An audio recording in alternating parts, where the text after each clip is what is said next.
Nga 17 dhjetori deri në 15 janar të gjitha produktet bazë të shportës janë nën monitorimin e Autoritetit të Konkurrencës. Konkurenca thot se në monitorim do të përfshihen produktet bazë, makarona, oriz, miell, vezë, sheqer, vaj ushqimor dhe pije jo alkolike. Në njoftim thuhet se monitorimi synon parandalimin e çdo rritje të pajustifikuar të çmimeve dhe të praktikave të ndaluara apo të bashkërenduara ndërmjet distributorëve, tregtarëve me shumicë dhe rrjeteve të supermarketeve në dëm të konsumatorëve.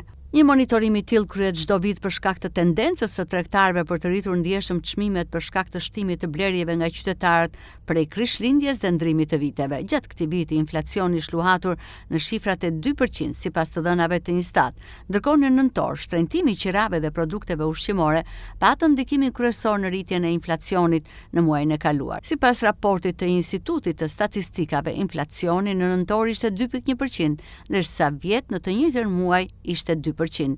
Krahasuar me vjet, të gjitha kategoritë e mallrave kanë pësuar shtrenjtim, por kryesojnë çmimet e qirave që u rritën me 4%. Një nga faktorët kryesor për shtrenjtimin e qirave sipas ekspertëve është turizmi, i cili ka rritur kërkesën për prona me qira, kurse brenda grupit të ushqimeve shtrenjtimin më të madh e kanë pasur bulmeti me 4.9% dhe produktet e mishit me 2.9%.